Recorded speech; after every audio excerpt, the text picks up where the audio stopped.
They laughed at me at the BBQ. The next day, I turned the tables. My family laughed at me at the BBQ, but next day, my move left everyone speechless. The smell of grilled meat hung in the summer air, mixed with the tang of barbecue sauce and the faint sweetness of watermelon. Our annual family BBQ was supposed to be a tradition. Good food, warm laughs, catching up with cousins I only saw once or twice a year. But this year, the laughter wasn't warm. It started small. My aunt asked about my job, and before I could answer, she tilted her head and said, "Still doing that little office thing?" Her tone was syrupy, but the smirk gave her away. Then it spread. My uncle made a joke about how I was married to my work since no one else seemed interested. The table chuckled. I forced a polite laugh, telling myself to let it slide. But the digs kept coming. My apartment? So cute, like a starter home for someone just out of college. My car? Practical, which is code for boring. My choice to stay single? Don't wait too long, or you'll be too set in your ways. It was relentless. Each comment chipped at me, but I smiled through it, sipping my drink, pretending I was in on the joke. I'd learned long ago that pushing back only made me seem too sensitive. Then my cousin Matt leaned back in his chair, grinning like he'd been saving the best for last. "You know," he said loudly, "you'll always be the one who didn't make it." The table erupted. Even my parents chuckled. Not because they agreed, I told myself, but because they didn't know how else to react. Still, it stung. It wasn't just the words. It was the way they all looked at me, like I was this harmless failure they could poke at for sport. I kept my face neutral, my voice steady. "Excuse me," I said lightly, as if I just needed to use the restroom. Instead, I grabbed my bag, slipped out the side gate, and walked to my car. No dramatic exit, no slammed doors, just quiet. The laughter followed me faintly as I drove away, the hum of the tires on the asphalt almost drowning it out. My fingers tightened on the steering wheel, not from sadness, but from something sharper, more electric. I'd swallowed these moments for years. Little humiliations, little reminders of how they saw me. But something about tonight was different. The way my cousin smirked, the way no one came to my defense, the way my parents' eyes slid away instead of meeting mine. The humiliation burned hot, but beneath it was something else. A steady, cold determination. I didn't want to just forget this. I wanted them to remember it forever. That night, sleep didn't come easy. I lay in the dark, staring at the faint glow from the streetlight outside my window, replaying the evening like a cruel highlight reel. It wasn't just tonight. It was every family gathering I could remember. The backhanded compliments wrapped in smiles. "You're so independent. I don't know how you do it without help." The constant comparisons to my siblings and cousins, the ones with big houses, high-paying jobs, and smiling family portraits hung in their living rooms, like trophies. I'd always been the one they could joke about without consequence, the easy target. I didn't bite back, didn't start fights, didn't embarrass anyone in public. Somewhere along the line, that became permission for them to take their shots. The memories layered over each other. My brother getting a down payment for his house from my parents while I scraped together rent on my own. My cousin's wedding being treated like a royal event, while my achievements were acknowledged with a passing, "That's nice, dear." I thought about the times I'd smiled through their digs, convincing myself it was better to let it go. That avoiding confrontation was a sign of strength. But lying there now, I realized all it had done was tell them I could take it, that I'd always take it. What they didn't know was that I'd been working twice as hard as most of them for years. No handouts, no safety nets. Every step forward had been on my own 2 feet, even when those steps were slow and exhausting. I thought of late nights in my tiny apartment, studying for certifications while my friends were out, of working 2 jobs so I could pay off debt without owing anyone a favor, of turning down offers of help that came with strings attached, strings that would have left me tangled forever in their version of who I was supposed to be. And yet, in their eyes, I was still the one who hadn't made it. The sting tonight was different. It wasn't just a flash of embarrassment or a twinge of hurt pride. It was deeper, heavier. It lit something under my skin that didn't fade. Because what they didn't know, what none of them knew, was that I had something big on the horizon. An opportunity I'd been quietly building toward for months. Something that would shift the way they saw me. Not because I needed their validation, but because it would take away the one thing they'd always had over me. The belief that I was less than. They thought they knew the story of my life. They thought they knew how it ended. They were wrong. And if I played it right, I could turn their laughter into stunned silence. The next morning, I woke up with a clarity I hadn't felt in years. No fog, no hesitation, just a sharp, steady focus. I made coffee, sat at my kitchen table, and opened my laptop. The first call was to my new employer, the one who had offered me a position I'd been chasing for months. It wasn't just a job, it was a leap, a title and salary that would shut down every little office thing joke they'd ever made. I confirmed my start date, the relocation package, and the signing bonus that still didn't feel real. The second call was to the realtor.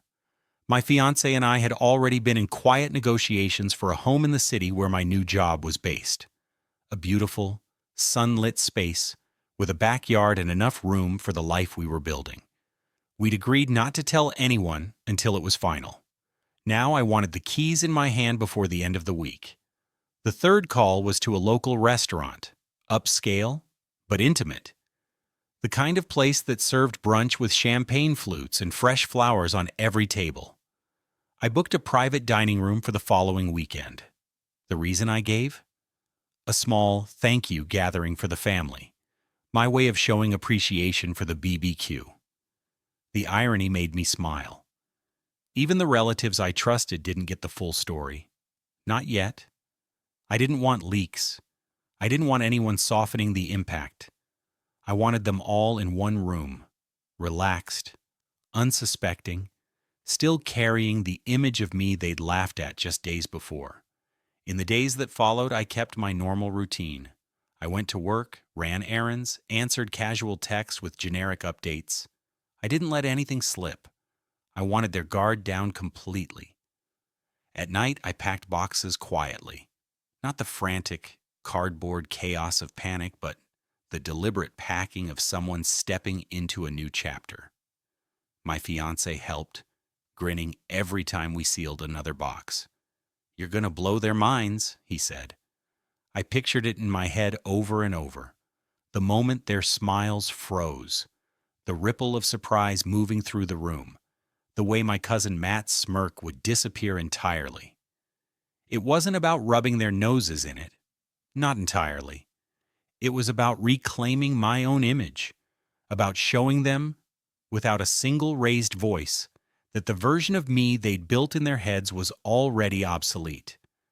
I sent out the invites midweek, just a short, polite message. Hosting brunch this Sunday, at restaurant, my treat. Would love to see everyone there. No hints, no drama, just enough warmth to keep them curious. And by Sunday morning, I knew they'd come.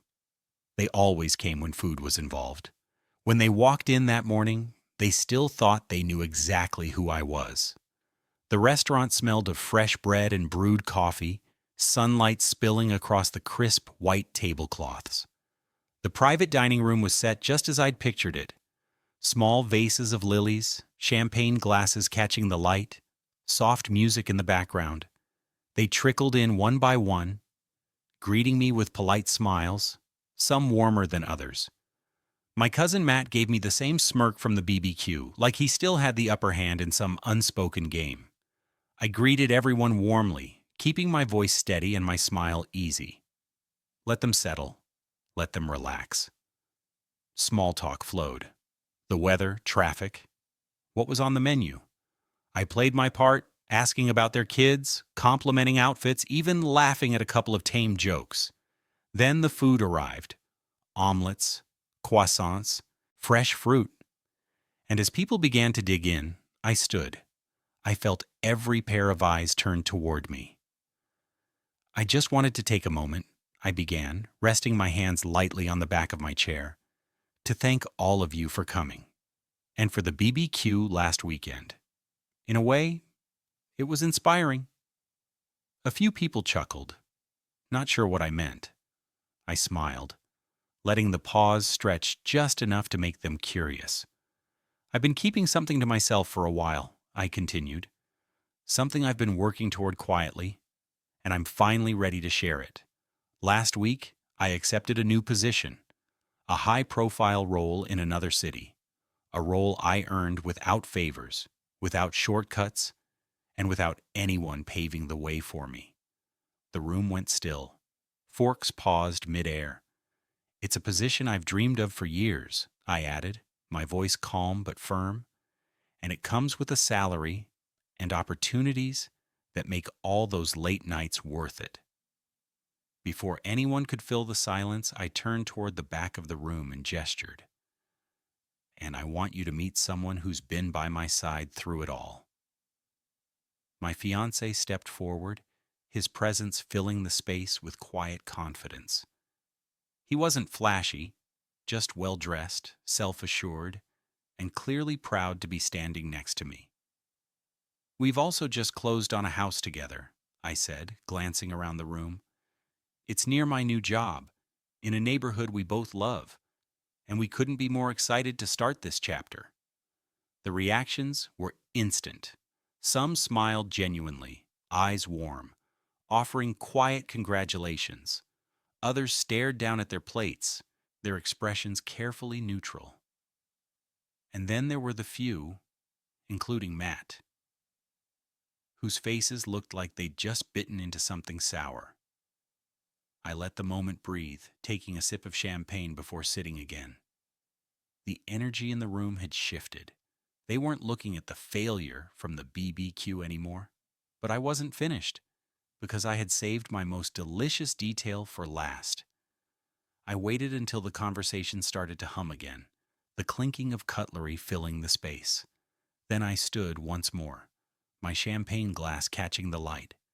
There's one more thing I want to share, I said, my tone as warm as the sunlight streaming through the window. Our new home is big enough to have guests, family, friends. We'd love to fill it with people who matter to us. I paused, letting my gaze sweep the table, making brief eye contact with each person. But, I added lightly, it will only ever be open to those who treat us with respect. The words hung in the air like a dart suspended mid-flight. Then they landed. The shift was immediate. The faint tightening of jaws, the quick flick of eyes away from mine. No one dared to laugh. Not after last week. Not after this morning. I wasn't angry when I said it. I didn't need to be. The smile never left my face, but my meaning was crystal clear. I remembered exactly how I'd been treated, and I wasn't going to let it slide back into just family teasing. The silence stretched just long enough for the weight of it to sink in. Then, one by one, the polite murmurs began. Of course, absolutely. We're so happy for you. Some of them meant it, some of them didn't. I could tell by the way they couldn't quite meet my eyes. I took another sip of champagne, thanked them all again for coming, and signaled for the check. My treat, I said, just as I'd promised in the invitation. When the plates were cleared and people started gathering their coats, I walked each of them to the door, thanking them personally. The goodbyes were softer than the greetings had been. My cousin Matt's smirk was gone entirely, replaced by something that looked uncomfortably close to respect, or maybe just the realization that he'd lost his favorite target. The door closed behind the last guest, and for the first time in years, I felt light. It wasn't just about the job or the house or even the way their faces had changed when I spoke. It was about taking back the narrative, about proving, to myself most of all, that I didn't have to sit quietly while they chipped away at my worth. My fiancé slipped his arm around me, and we stood there for a moment in the quiet, listening to the muted hum of the city outside. "They'll never forget today," he said. "No," I agreed. That was the point. Because they'd thought I'd always be their punchline. I became the headline instead.